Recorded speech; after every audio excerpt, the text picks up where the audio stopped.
Friendo, Steve here. And Larson. And welcome back to Going in Raw, the only pro wrestling podcast you need to be listening to. On today's episode, we've got your WWE Raw review on the road to Survivor Series, where Rhea Ripley returned and yelled into the mic, "War Games!" in a very William Regal-esque way. And so the teams are set for the Women's War Games. Also, will he or won't he? Solo Sikoa helped, well, via distraction, because you know Seth Rollins. That guy gets distracted with the best of them. That's his Achilles heel. It really is. So Solo Sikoa showed up and made some funny faces at Seth Rollins and cost him the match against Big Bronson Reed, who's already been established as fifth member of Bad Bloodline. You got to think maybe on Friday or maybe on Monday. I don't know when. But what role is this just giving Roman Reigns kind of out of more work? We saw once again the three members of the bloodline, of the OG bloodline, Jimmy J and Sammy, show up doing Roman's work once again, stuff that he should be getting off his ass and showing up on a Monday. Yeah. And instead they were out recruiting. And is this going to make things easy for Roman Reigns? Is Seth Rollins going to be confirmed as the fifth man, brother? I would think so. I've seen some people speculate, try to make the point that, and it takes a couple leaps here, that CM Punk will be the fifth, based on his relationship with Paul Heyman and also want to stick it to Seth Rollins. Now, I kind of feel like once Bronson Reed was entered into War Games match, it was just how are they going to get to Seth getting in there, not is he going to get in there. Said last night, hey, I'm tempted by the possibility of getting my hands on Bronson Reed inside the War Games cage, but I will never, ever team up with Roman Reigns. Now, will Solo costed him this match on the main event of Raw be enough to change his mind?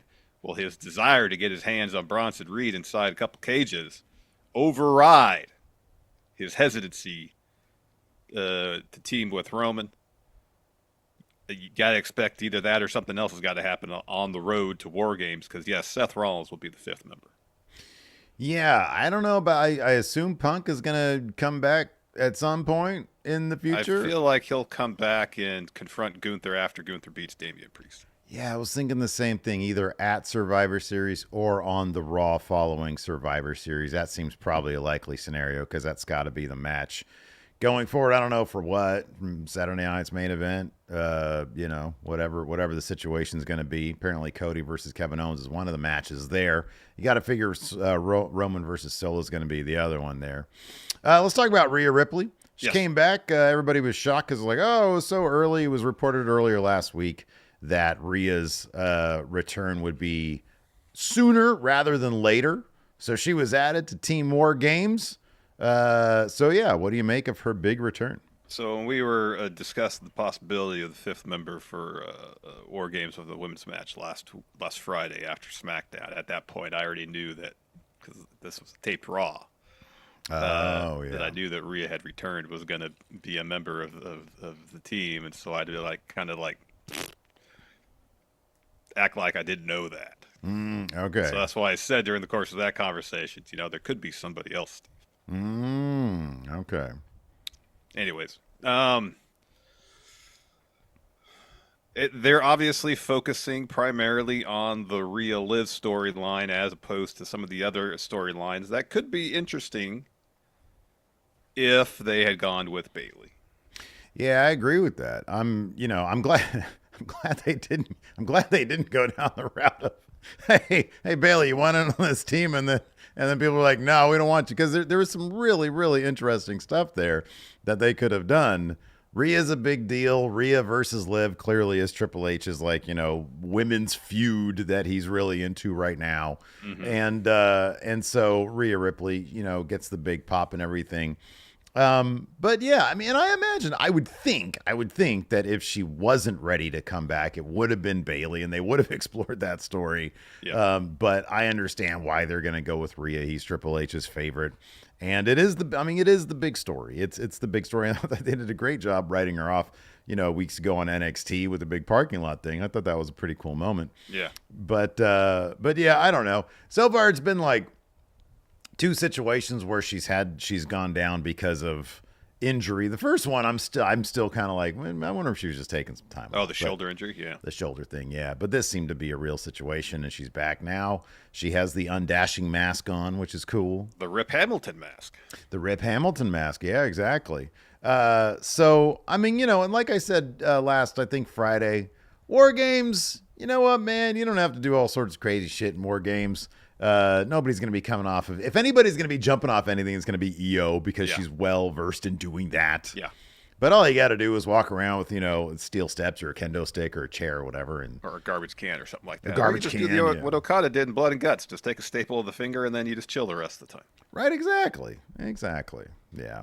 Easy day in the office for Okada there for the Rainmaker, and if whether it's Rhea in the women's match, even if it's CM Punk in the men's one. I'd be really shocked at that, wouldn't you? Yeah, I would be really shocked because the road's less clear because it takes a lot of story to happen in the span of about 10 days. Far away. It's not that far away. 11 days. And yeah, I know they sped run a lot of this OG Bloodline reunion thing. You'd really have to hit fast forward on this to have Roman get Heyman to come back, Heyman to suggest, well, I have a pre-existing relationship with Punk, so I think he should be the fifth member. And then Roman being like, all right, wise man, I'm going to trust you. And what the hell does Seth do in the meantime? I don't know. Oh, geez. Let me ask you this about Seth. Let me ask you about Seth. Last night and the week before, dude was firm. He was firm. Yeah. I want no part of this. There was never a caveat, if I lose. Like, he didn't lose out on a title. He already has a win over Bronson Reed. He does, on pay-per-view. This was this was a normal match, too. This wasn't even like a I don't know what, I guess maybe they're going to have a third one with this could be no holds barred or something, because that's really, I feel like every one of Bronson Reed's matches should be fought like as if it was taking place in the ECW arena. Dude, I'm telling you, man, there are the way they're booking certain people like him and Braun Strowman when he's around, there really needs to be, they need to do the ECW rules more often. You know what they should do? Don't call it the hardcore title. Call it something else. A division that's just matches with no rules. I did this on over at WrestleJuice. I did a video like things I want to see from WWE in 2025. Yeah. And one of them is to bring back the ECW title, which is fought under ECW rules. Kind of like, AEW has the FTW title fought under FTW rules. Mm-hmm. Wait, did they retire? Oh, they retired that, yeah. Yeah. But while it was around, they did that under FTW rules, which was just ECW rules. And I think they should bring back the ECW title as like the special monster type title, or like, that'd be perfect for Braun Breaker. Braun Breaker shouldn't be doing regular matches. He should be doing crazy shit like jumping off, trying to land on his head from the top turnbuckle. Man, that was scary. To the floor, no less.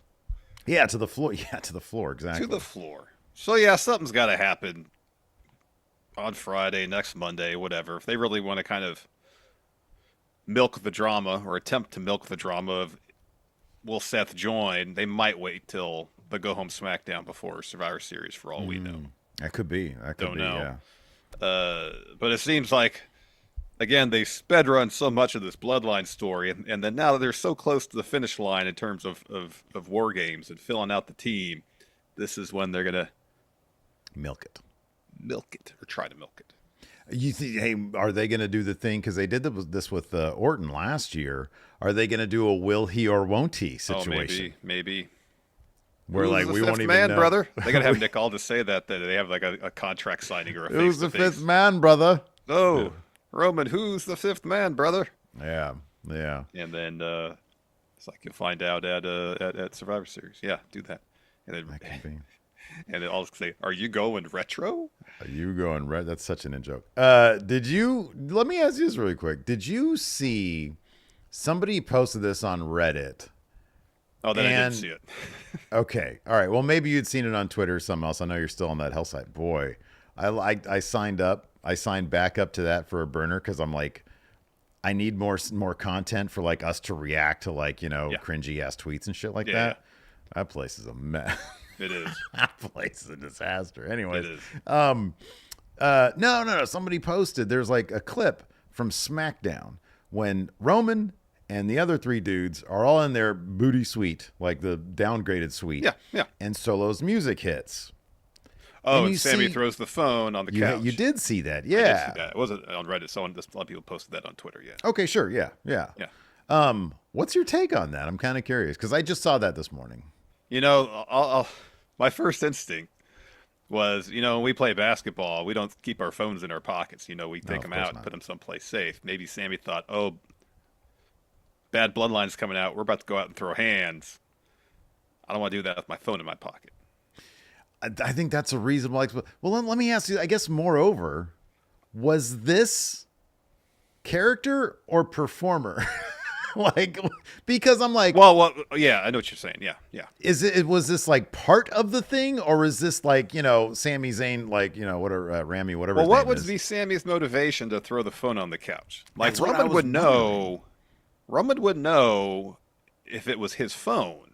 Yeah, whose phone was it? Because, like, when I pick up my phone, I don't completely ignore what's on the lock screen or the wallpaper, Right, yeah. Like, I recognize that. And if it was not something I put there, I'd be like, whose the hell's phone is this? Right. If it was a different size, I'd notice that. If I go into my contacts, like, there's a bunch of contacts in here. Well, he did. I wouldn't even be able to unlock it if it's somebody else's.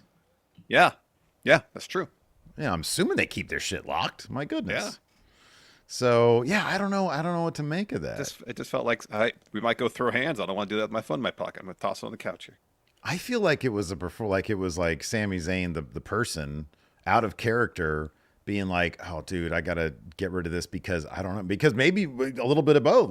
Because he was like, oh, we're going to go down and do this. Let me get rid of this. That could very well be. Because, like, they immediately went and confronted the bloodline. Yeah. So, yeah. Maybe like he's standing there. It's like, oh, shit, my phone's in my pocket. We're supposed to have a physical segment. I gotta get rid of this. Yeah, that's left it in my locker. I kind of feel like that's what it is. I feel like that's what it is. Because people were like, "Oh, the Roman must have called Heyman from Sammy's phone," but no, dude, trying to do the mental gymnastics on like phone usage. No. Like people are already going crazy about like, the following number has been, the number you attempted to dial, not in service. People are like, just because Solo, broke his phone doesn't mean the number goes away. Yeah, that doesn't work that way. It's not a rotary, even a rotary phone. That wouldn't be the case. No, you keep your number. Keep your number. Keep your number. It's just in the ether. They just they take a new SIM card, put a new phone, bang, you got to keep your number. Right, exactly. Yeah. All it takes. Otherwise, I thought Raw was fun. My favorite thing about Raw these days is, dude, it's the new alliance between Miz and Karrion Kross. Yeah, that segment was good. Wasn't that really well done? It was well done. That was so well filmed, and it made them seem really cool. And Miz all of a sudden talking about Tarantino directing the Marine 7 was fucking hilarious. Yeah. And then like the subsequent rebuttal from Bo Dallas, I thought was really, really good. This mid-card stuff is like pretty damn fun. Between that and what's going on with the New Day, Raw just in general, like from beginning to end, all the stuff, there's nothing in there that I'm like, boring. Like all the stories feel more fleshed out. They do. I feel like there's more depth to them than, hey, I don't like you, we're going to fight now. Yeah. And, I don't feel like there's really anything on Raw that's really overstaying its welcome either. You know what the only thing is that's sort of fallen off? Is like, stuff. Yeah, dude. The stuff that isn't Liv Morgan in Judgment Day. It's like, oh, man, like Dom is obviously over. Like, I don't know how many times that dude eye-rolled Finn Balor, and Finn Balor didn't even notice.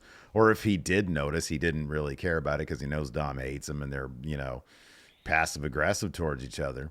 Yeah. But yeah, that, and I hope the War Raiders don't win those tag titles. But yeah, what's the beef with the War Raiders? I don't know, man. They're just not doing I'll put it this way. There are so many other characters on Raw that I think are interesting, and they're not that. That's it. I mean, that's pretty much it. It's like they're good. They're good wrestlers. Don't get me wrong. They're good wrestlers. But it's like, I don't know. They were Vikings for a spell. They were comedy guys, and now they're just hey, we're mean guys or whatever the deal is. No, they're motorcycle enthusiasts inspired by Vikings because they got the cuts. You know, dude, if I saw them at a motorcycle convention with a booth that said, hey, Viking motorcycles, then, you know, I'd be with you on that. It's like, oh, I understand, I guess, what they do in their free time. I, I get it now. Makes perfect sense now.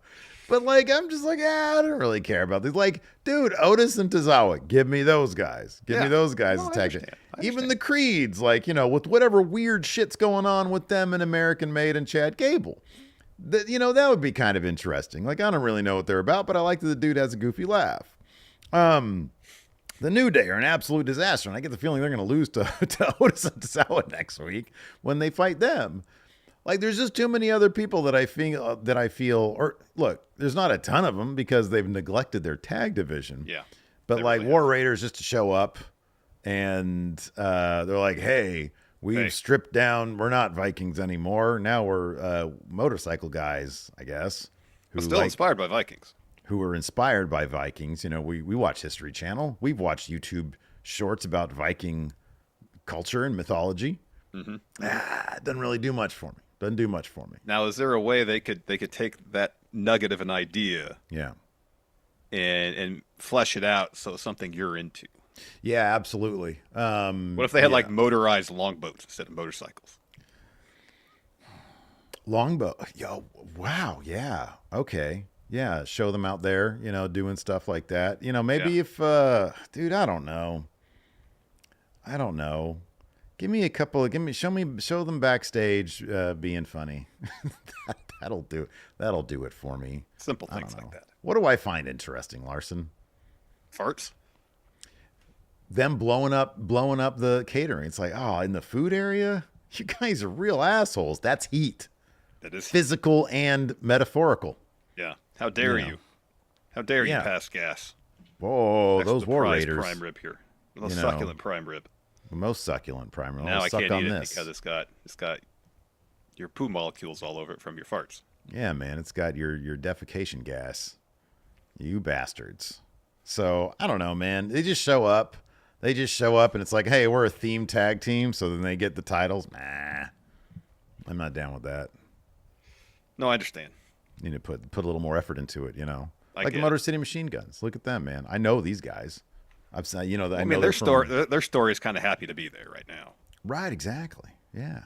But War Raiders been there for a long time. They can't just be happy to be there at this point. Or can they? I guess what Ray Rowe got in a really bad motorcycle accident, so I guess he could be happy to be there. They're like desperate to get these titles because they ain't done shit in a long time. Well, I guess that was one thing commentary was talking about, is that, and it's unfortunate that they didn't have a video package with War Raiders for them to say this, but essentially that in light of the motorcycle wreck that Ray Rowe was in, it's like they come to the realization that they got more of their career behind them than ahead of them, so there's a sense of urgency. Well, they did. I know they did. They did some sort of video on Raw Talk or like a digital exclusive thing. Yeah. I didn't watch it though because I don't really care about them. Wow. Yeah. So you know, put it on TV. I'll have to watch it. I mean, you could fast forward on TV too. Then I can comment. Yeah, but I wouldn't because it's my job here. My job isn't to cover Raw Talk. It's to cover Raw. It's not called Going in Raw Talk. Wouldn't be much of a future in that particular podcast, would it be? Probably not. Anyways, speaking of our show, we've got a sponsor for the show today, Larson. Would you like to go ahead and talk about that sponsor? Let's do it. Let's take a break here. Get a word from the sponsor of today's show, Tecovas. You know, Steve, yes, holidays are nearly here. I've been feeling a bit nostalgic, a bit sentimental, if you will, of late. I'm thinking about these Western boots I had when I was a kid. I might have even got them for Christmas. I don't remember. But I do remember I wore them all the time. But here's the thing. I don't think adult Larson could pull off wearing Western boots now. Man, you said that before, but I totally think you could rock some Western boots from Tecovas. I'll be honest, you kind of look like a Yellowstone character. You kind of look like you could rock the boots. But here's the thing, man. Tecovas especially, they craft quality Western boots for everybody, from ranchers to cowboys, heck, to wrestling podcasters and first-time boot buyers like yourself. Every pair of Tecovas boots are handcrafted with over 200 steps for broken-in comfort, so they're going to feel right out of the box. Plus, the reviews for Tecovas are off the charts, man. Reviewer after reviewer after reviewer mentions that they fit great, they're comfortable, and they're easy to put on. Heck, Esquire said in their review, there's a reason we keep coming back to Tecovas.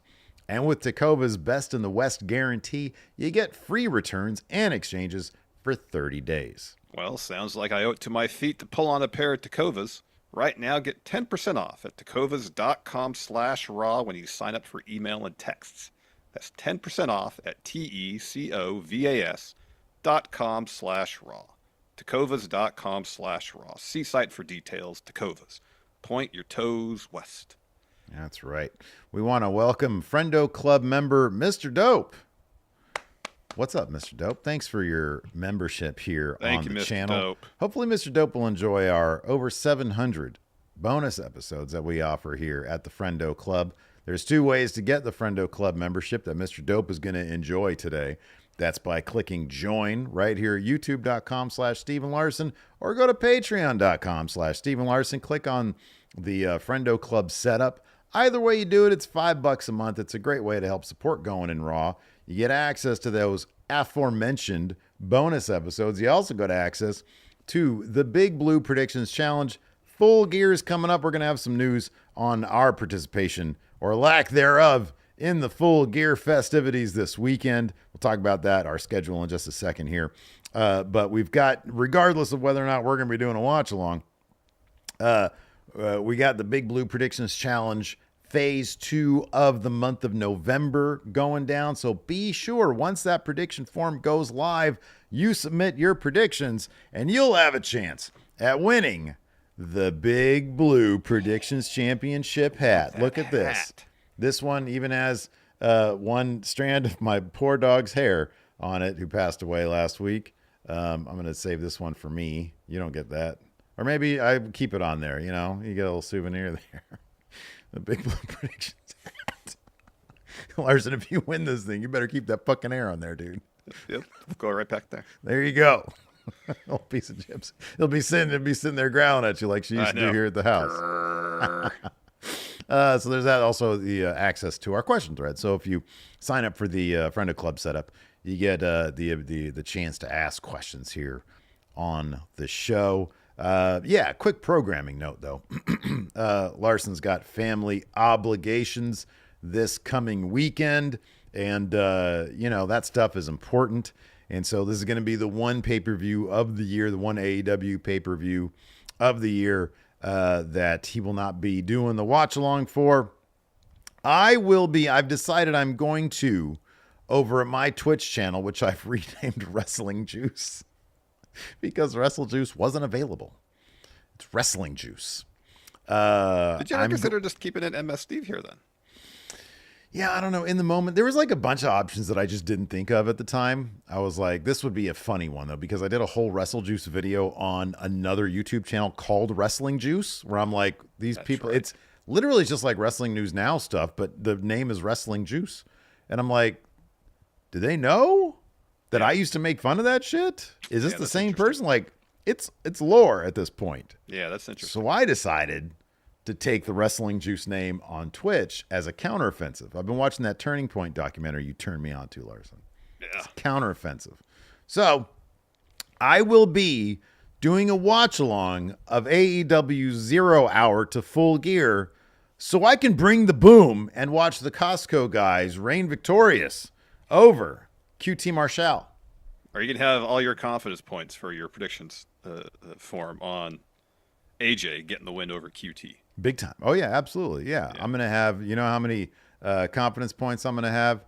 Same number of double chocolate chunk chip cookies from Costco as I'm going to eat that day. I'm going to have 11 of those things. Wow. No, wow, no. 11 cookies. That's Save room for a chicken bake, Steve. That's a horrible idea. I'm not a chicken bake guy. That gets a doom from me, dude. That's a doom. What about, of course, the hot dogs is a boom. What about the churro?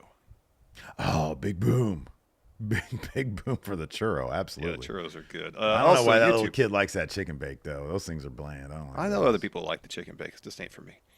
Also, YouTube here likes engagement. So if you're Yeah. watching on YouTube, whether it's live, VODs, please hit that like button. We like to get a lot of likes, as many likes as we can get. Ideally 200 by the time we're done with the stream, and more from there. And if you're watching VOD, leave a comment. Yeah. Leave us who you think should be the fifth member of the men's war game team for the OG Bloodline. And if it's not Seth Rollins, make your case who else it could be. You know what? Give us anybody but Seth Rollins. Yeah, Give us the most wild answer you possibly can. yeah, yeah. That'd be fun. That'd be fun. That would be So yeah, that's great because they love engagement. Anyways, let's talk about the nitty gritty of the show. Let's get into it. So first up, Raw opened up with Liv's music. We had the Women's War Games segment open the show. She comes out with Raquel. We had a whole replay narrated by Joe Tessitore. He seemed kind of sleepy during this thing, I'll be honest with you. So she comes out, says, "Welcome to Monday Night Morgan. I'm going to get to the point. I know Jade, Bianca were here, want to pick a fight. I know they didn't come alone, neither did we." So that brings out Nia Jax. Her, Candice, and Tiffany, they join. Nia puts them on blast a little bit, says, "Let's get a few things straight. Raquel, the champion, doesn't even think of you. I don't like you. I don't dislike you. I don't think about you. Liv, same deal." Then she looks in the camera, says, "Now, Jade, Bianca, Naomi, I can't stop thinking about you." So that brings out Bianca, Jade, Naomi, and Bianca's like, "Nia, if you want to do something, do it. But there's one thing you're right about. We didn't come alone." Best theme music in wrestling today, Io Sky. Fantastic. Fantastic. She shows up. They go to the ring. Liv's like, "The math ain't mathin' here, man. We got 5. You got 4. What's up with that?" And Bianca's like, "I didn't come alone either." Rhea Ripley comes out. Liv Morgan, full soil. Rhea shows up, gets on the mic, says, "War Games!" And then headbutts Liv. Big brawl breaks out. And yeah, so we've got an over the moonsaults from Io onto everybody from the top. And then the faces stand tall in the ring. Yep. Rhea's back. Got the Rip Hamilton face mask. Yeah. Didn't Rip Hamilton wear that like half his career? He wore it well past when he was supposed to. And in fact, I believe when he was medically cleared to take it off, he did, and he couldn't stand it. He was like, "I don't play very good." So he put it back on. I think it gave him a certain sense of comfort for the rest of his career. Yeah, I think so. Let's talk Seth Rollins, and will he or will he not join Team OG Bloodline for War Games? So he's backstage warming up. Jay, Jimmy, Sammy walk up to him, and Jay says, we all got differences with the Tribal Chief. We got differences here, talking about Jimmy and Sammy. For this one time, we're trying to put it aside to make it work, just this time. Sammy says, "You already did this. You stood side by side last year with me and Jay for War Games. You did it with Cody. Someone you couldn't stand. That's all we're asking this year." And Seth says, "I'd stand side by side next to you, Sammy. I'd do it with you, Jay. I'd even do it with you, Jimmy. But I'm not standing beside that tyrant Roman Reigns. I will not do it. You got no idea how much it hurts me to say, but for a lot of reasons. One of them is I want to get Bronson Reed inside a cage and destroy him, but I'm telling you, it's not worth the consequences. Roman back in power is not worth it. It's blood, it's family, I get it, but it's just not worth it for you, especially for me. I'm going to take care of things tonight and go out there, drop Bronson Reed, and he won't make it. Whatever happens inside and after, that's on you guys. Good luck, but I am out." Let me ask you this. What is Seth? What's going to be his... Should he have like some sort of condition to do this? Like, "Roman, I need your assurance that, I don't know, you're not going to be an asshole again." Because if his whole premise is, "I don't care, like, I want to get my hands on Bronson Reed, don't get me wrong. But me giving you guys the Seth Rollins rub, that's going to enable Roman Reigns in the long run to get that power back, and then we got to deal with the Tribal Chief asshole again." So Is that going to go out the window? And he's like, "I don't care, give me Bronson Reed." So I wonder if they're going to try to pivot and make it about a couple things. One, and I don't know how they'll do this, make it seem like the danger of a bad bloodline with Bronson Reed attached is now a larger threat to the World Wrestling Entertainment Company than OG Bloodline. Right, right, yeah, yeah. And if they want to get down to the nitty gritty with it, it could be a situation where Seth is like, "Hey, Bronson, you won, but only because Solo distracted me. Otherwise, I had you beat. I want another match." And Bronson's like, "No, I beat you. Get lost." And eventually, it's like, well, if Bronson essentially says, "I'll give you another match if your team beats mine in War Games." Yeah, that'd be so bad. Because it's like now you're just in it for yourself. You're a hypocrite. You're going against. But no, if the first thing you said, if Seth realizes that Solo and his crew is a bigger threat to World Wrestling Entertainment, the company, Mm-hmm. than another Roman Reigns reign, then I think you're onto something there. Yeah. If Roman's got it, number one, Roman, get off your ass. Stop sulking with your dumb phone. Yep. Wise man ain't around. He disconnected his number. And get off your start doing some politicking. Start, I know. pressing some flesh, man. Listen, we talked about this whether or not Roman owes Seth an apology. And maybe he does for saying Seth Rollins no pop, but otherwise it's debatable. Sure. Sometimes you just got to eat crow. Yeah, or at least Extend an olive branch or something. exactly. It's like, what, you're too big to go around recruiting people? Okay, that's your problem, man. That's your problem. That's why nobody wants to deal with you, because you're not going on a Roman Reigns apology tour and being like, hey, you know what, man, I learned a lot from that WrestleMania loss. I lost it all, and I want to do things the right way. Seth has got to break it down. It's like, Roman, you're so afraid to be vulnerable, but everything that you do is driven by your insecurities and vulnerabilities. Embrace them, work on them. Right. Don't put up this wall. HELP.com. You know? Yeah. So once you do that, if you're willing to do that, maybe I'll listen. Otherwise, If you show that you're get willing to try, and better yourself. Anyways, the main event was Bronson Reed versus Seth Rollins. Of course, this is where the bloodline stuff came to a head. Fun match here. yeah, it was. And Seth had hit a stomp, but he wanted to go up and get a super stomp. And as he goes up to the top, Solo Sikoa. So there's already bad bloodline comes down, good bloodline comes down. They run each other off. So Seth's got a clear view here on a super stomp. But then Solo Sikoa gets up, and he was hiding with a face mask. He gets up on the announce table, and he's like, bleh. His facials are so hilarious these days. Oh, they're great.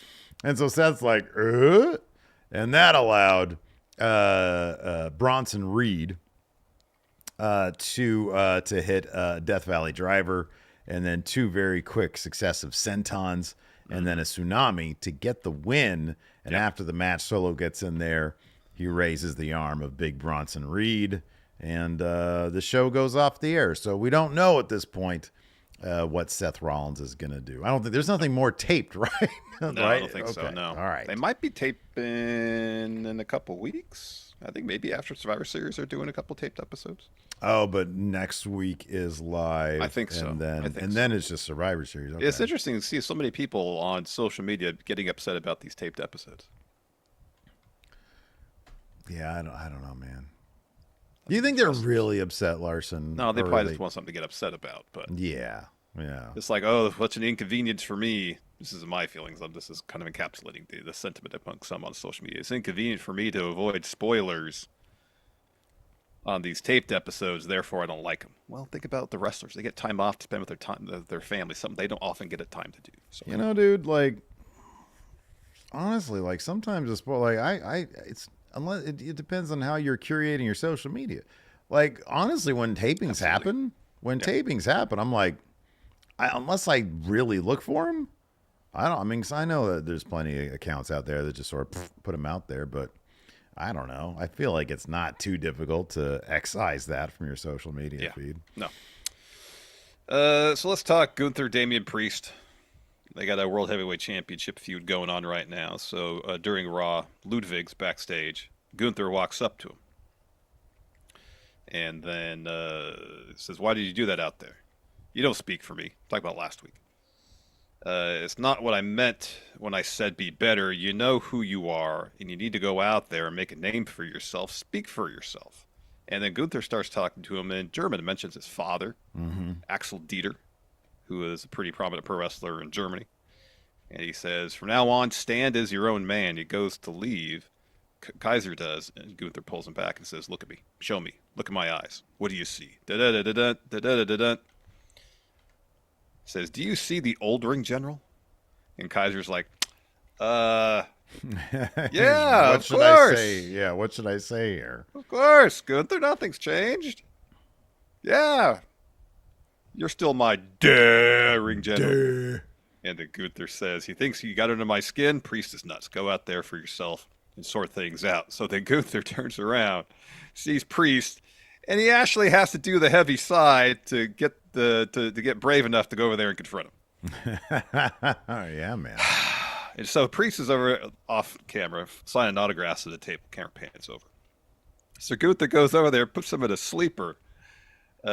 Priest escapes and then kicks Gunther in the head before Gunther can get a pipe and hit him with it. Mm-hmm. And he says to him after, Gunther's selling the kick to the head on the ground. He says, Gunther, I get out in the ring, you're the general, but in the streets, I'm a king. And then Pierce walks up too late, and Priest goes, hey, easy. Just having a word with our champ. I think he needs some ice, though. Yeah, they're really chumping out Gunther right now. One thing that bothered me just from a production standpoint, they should have separated the speech from the attack by like a commercial break or something. Because it's so weird that they're like having this conversation. Priest is right there. I know, 10 feet over, he's just there. Like, I could hear you, you know. No, you're not. You're not the same ring general. I looked in your eyes. You're a chump general. You know? Yeah. You're a crap general now. Yeah, I can't stand that because, like, yeah, and then the cameras is there the whole time. I hate these unmotivated cameras. We talked about it a million times, and I'll leave it alone. It's a convention of WWE going back 50, 60 years, whatever it is. Yeah. But part of the visual pro language of pro wrestling is completely unmotivated. Yeah, it's right, ridiculous. exactly. It's stupid. But yeah. So I don't know. Enjoy all these backstage segments and all these in-ring promos, Priest, because you're not gonna get the title off of Gunther. No. Nope. Let's talk the LWO American Made feud. American Made. So we had a mixed tag match. Ray and Zelina taking on Chad Gable, Ivy Nile. Fun bout. Mm-hmm. Ray and Zelina gets the win after Ray hits Chad with a 619 and the springboard splash. But then afterwards, the Creeds get in the ring to help Gable up and check on him. Instead, he shoves him away and then starts slapping the heck out of Julie. He's like, I'm not a loser. I'm not a loser. Yeah. And so that just pumps up the Creeds, and they start, pushing each other and stuff like that. And they're getting all fired up, and then they all pose together. Yeah, I'll be honest with you. This is sort of the one feud that, on one hand, I know I'm going to get good matches, and that matters. On the other hand, there's not a lot of there. You know what I mean? It's not a lot going on here. And I was hoping that if Gable was so upset about the loss that he started slapping the Creeds, it would come from a place of... Chad Gable has not changed at all after the Wyatt Six feud. Right. He hasn't. Right. And I was hoping that that some sort of change would occur after you feud with the Wyatt Six. Mm-hmm. Yeah. I felt like part of Wyatt Six's mission statement was, we are agents for change here at WWE. If you feud with us, coming out of it, you're going to be different. Mm-hmm. We're going to teach you. We're going to inform you about something that you're doing wrong and strive to make you better after feuding with us. Yeah. And so far, we haven't seen that. No, we haven't. Yeah, I'm kind of curious, is he going to try to motivate them to be, I don't know what the deal is. I really don't. It's sort of like, the crowd doesn't really react to it because it's like, what are we supposed to expect here? And the LWO really isn't getting much out of this, No. I mean, they get by on the fact that Ray moves insanely good for his advanced age. I mean, he's like, 50 or something like that? Stem cells, man. Dude, I'm telling you, the way my knee's been feeling, I might have to look into that. Oh, is your knee bad now? It's not bad. I'm just really curious. So, Lacey got the state job, and the good health benefits are about to kick in, at the beginning of the month. Oh, good for you. I'm really kind of curious about, getting x-rays on my knees. If they're like, oh, yeah, no, you get this for free. I might check them out just to see what's going on in there. Yeah. I move fine. Like, we play basketball. I move fine. Yeah. I move fine for my age and my general health. But like, I'm pretty sure there's like no cartilage there. It could be. There's something going on. Yeah, if you get on the other healthcare, do it because the next year it's going up a lot. Oh, really? Yeah. Oh, wow. Yeesh. Anyways, we'll talk about that more later. Let's talk about the New Day in advance of their 10-year anniversary. When is that actually happening next year? I think in a couple weeks. It's always going to be a couple weeks. They only have like 6 weeks to get it done. It's this month. I got to get it done this month because I think it's literally 10 years in the end of November, something like that. Oh, okay. I was just thinking, like, if they want to generalize, it's like, oh, we don't really know what we're gonna do. Well, 10 years ago, 2024, we've got till the rest of be next week because next week's the last Raw of November. Ooh, wow, better get it done. I got it done. So Alpha Academy's backstage. They bump into Kofi. They're excited about the New Day reunion. Ask about Woods, and Kofi's like, "Yeah, man, I don't know." And he walks up and he's like, "Man, I'm worried about the past couple of weeks. We've just been yelling at each other, Kofi. And after 10 years, now we're here? I know we're New Day and all that. I just keep thinking about what Cross said." And Kofi's like, "Cross? That was like a million years ago. It's still in your head." And he's like, "He said the New Day was dead, and we're the only ones who don't know it." Kofi's like, "The New Day's not dead. He doesn't know what he's talking about. You got to remember what the New Day's all about." And they start bickering. And then Otis steps in. He's like, "Oh, calm down." And Woods is like, "Mind your business. What do you think you logically can give to us? A real tag team, mind you." He says, "Why do you think Chad Gable left your asses and you were sad about it? So you're going to be even more sad next week when New Day faces Alpha Academy. And a win against you clowns puts us right back on track where we got to be." Wow. And he walks away and Kofi's like, "Oh, that was awkward." Poor Otis. I'm telling you, man. Otis and they got to win that match, right? Could you imagine? Otis and Tozawa, they win that match on the New Day's 10-year anniversary thing? Yeah. It all comes to a head. Unless Woods like super cheats or gets super violent, which would be something. That'd be something else. It's like kind of the New Day's thing of late has been they're such a mess they just lose. Yeah, right. Yeah. But maybe it's a situation where Woods just gets super violent. Who knows? Or cheats. Let's talk The Miz and Karrion Kross. They had a video talking about their beatdown of the Wyatt Six. The plan they hatched. Subterfuge. So Miz says, "It's been an emotional couple of weeks now. Looking back, I can honestly say that I truly hope the Academy saw that performance. It was the acting job of a lifetime. I deserve an Oscar. You think Timothy Chalamet ever bled for his art? A master class of acting, convincing those freaks they could change me. Me?" And then Cross says, "I do what I've always done. I've shown the world the truth. The Wyatts are a broken group of people who use others to feel better. They are indeed not invincible." And this says, "This is the jumpstart Marine 7 needed. Who should direct? Scorsese? Fincher? Tarantino's final film." And the Cross says, "I'm not afraid of you," talking to Uncle Howdy.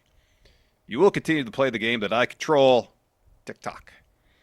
Yeah, I thought this was really number one. It goes such a long way when something is well filmed and well staged and well blocked. Because like that last shot, Cross was in focus and Miz in the background, out of focus. It just looks so nice, and the performances were really good. And then you had the comedy bit with the Marine 7 stuff, and then later on we had one of them videotape deals with Uncle Howdy, who basically just said, "Miz, you fucked up, and now you're Bo. It was Bo. Shit, what did I say?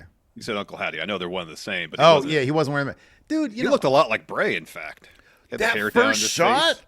Yeah. Oh my God, it was like, is that like archival footage? No, it was just Bo. Yeah, he hella looked like. My one thing about the Wyatt's presentation is that mask kills it. Like, I'm not huge on the Howdy mask. I'm just not. I think that he has got such an expressive face. Mm-hmm. And I get everybody wears masks and that sort of the thing. But I don't know, man. I think everybody else takes their masks off. Yeah, that's right. Yeah, apart we talked from about their entrances. Mm-hmm, yeah. Sorry, after their entrances, and he doesn't. Yeah. So, I mean, I get, like the dichotomy that they're trying to do with Bo and Uncle Howdy. I get it. Mm-hmm. But yeah, in terms of the physical, honestly, it's just a matter. I don't even mind that he keeps his on because I think that means something. I think he's a detail-oriented guy. Yeah. It's just the actual physical presentation of the mask itself is just sort of goofy. And I wish that they would find a different type of mask or face paint or whatever that would be less goofy. It looks like it's a pain to wear. Mm-hmm. Speaking of pain, I'm guessing Braun Breaker's in some pain after his match against Sheamus for the Intercontinental title on Raw because this match was a lot of fun and hats off to Braun for doing some things that aren't characteristic of his in-ring work. Yeah. That being said, that senton attempt off the top to the floor, got to practice that a few more times because the under-rotated just about landed on his head. He is so lucky that Sheamus has like been doing this forever. Yeah. Because Sheamus basically, probably to his own detriment, ended up breaking that fall. But my goodness, dude, you can't just like jump off a thing and, point your head down. That's not good. Yeah.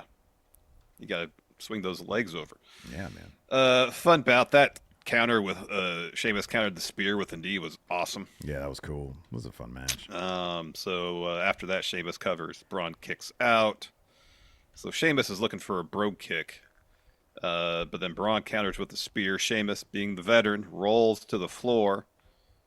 So then Braun goes to the ringside area looking for the super spear. Mm-hmm. But instead, Ludwig Kaiser hits him with the lariat. Mm-hmm. Match over. DQ win for Braun Breaker. So then Ludwig proceeds to beat the hell out of both Braun and Sheamus ringside. And then he shouts at Sheamus, "I won't stop until you're gone for good." Yeah. Yeah. There you go. Then we had also a Dakota Kai video pack. Of course, she made her return last week. She said, "For the last 4 months, I've been on the sidelines. You question your drive because you could feel your dream slipping through your fingers. You think things get better, but maybe people don't care.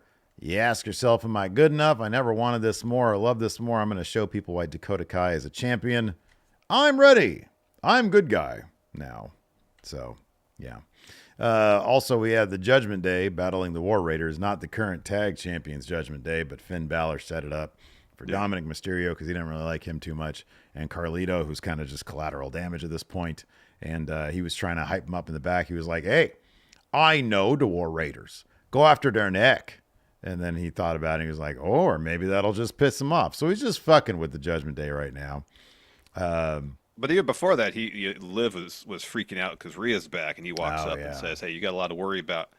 Why don't I take the wheel tonight? Why don't I lead Judgment Day?" And she's like, "Yeah, fine, totally cool." And that's when he starts giving Dom shit. Yeah, I mean, I'll let me lead Judgment Day tonight. Is just let me give these guys a bad pep talk. Which is what he did. Which is what he did. And then they proceed to get killed by the War Raiders. Carlito ate the pin on a war machine. So yeah, that happened. What do you like? Do you like the War Raiders odds against Judgment Day here?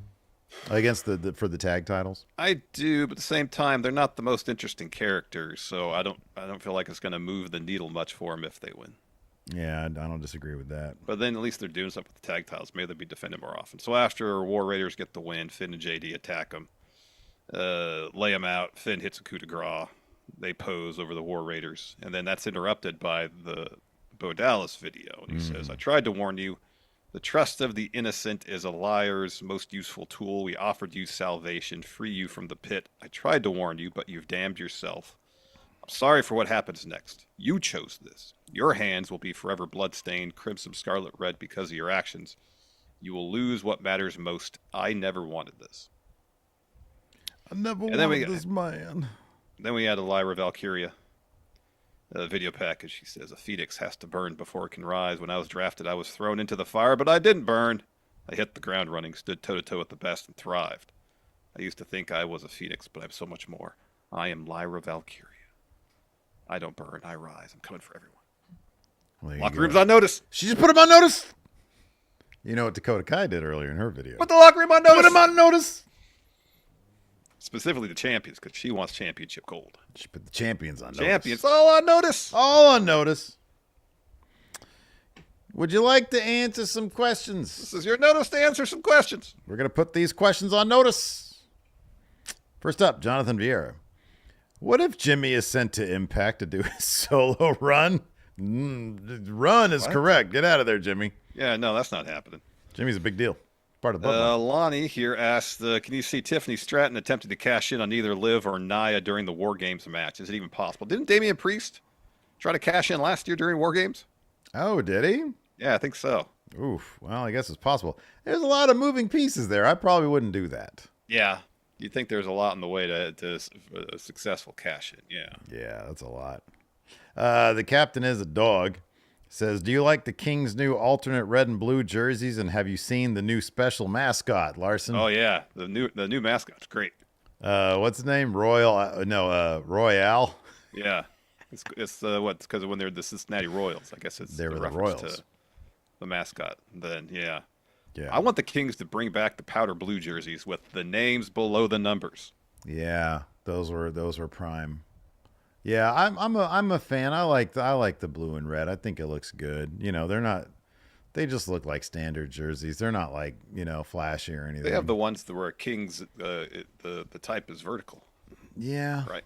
Yeah, I like those. that's It's cool different. too. That's different. It's different. Yeah, it's different. I like Doesn't like wow me though. It's not No, like when no, was no. it like Brooklyn had the Basquiat jerseys. those were great. Those were great. Do something like Yeah. that. Let's get what was that dude? The speed painter guy out here. Oh, Garibaldi. Let's get some Garibaldi There we go. customs. I'm not huge on Brooklyn's like standard jerseys, but all their other like regional jerseys, like they had one based on the design of like the subway map, was awesome. Yeah, it was. Yeah. Like they've got so many cool jerseys inspired by New York. Yeah, they do. I agree. Let's see. Chadwick here says, "Who are some mid-carders from the Attitude Era that would have been main eventers in the current era?" Christian. Yeah. Maybe Shamrock. Maybe. Maybe Shamrock. Maybe. Dan Severn. I don't know about that one. AJ Otani says, if Mr. Chase wins against Ridge but is forced to step down due to his gambling addiction, who would you want to be the new headmaster of Chase U? It'd be Duke. Yeah, it'd probably be Duke. I mean, Thea should run Chase U. Yeah, she could teach some classes. Duke was going to take over at one point. Remember that? It was going to be I Duke was U. watching NXT when that happened. It was going to be Duke U. Mastojira says, what cartoonish early 90s gimmick would fit well in the Paul Levesque era? Like with the Goon, a hockey player fit in this particular era. Repo Man. The Mountie. Aldo Montoya. Max Moon. Yeah, Max Moon could work. yeah. Like Max Moon, like a modern take on Max Moon. Yeah. Like a Dead Space version of Max Moon. Yeah. I mean, honestly, you just sort of fuse that with what the innovations that we had over at Fun Wrestling, where it was, Beal Armstrong, and he had been infected with the Martian space virus. Yep. Aaron says, who in modern WWE do you see as eternally cemented in their gimmick, heel or face? He says, for example, I don't see Rhea ever dropping the mommy gimmick and the personality with it, no matter her alignment. So her general, like this is the brutality thing. I don't see Rhea ever dropping that for like a Southern Belle type situation. You know what I mean? No. Who else is cemented in their gimmick? Like Seth will change again at some point. It's what he does. Yeah, he will. He's always pretty open to reinvention. Who's cemented in their gimmick?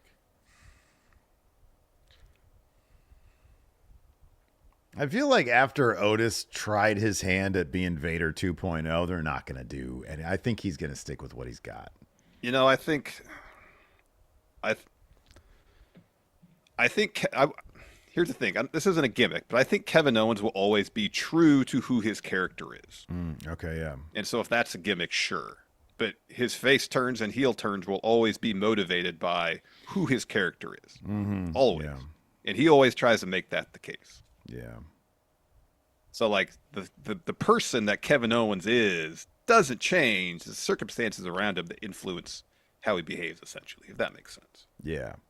Joe the Meme Maker says, who would you choose if WWE did a version of the ID program, but for legends? Washed up wrestlers who should have a run. That's messed up. I don't want to call anybody washed up. Yeah.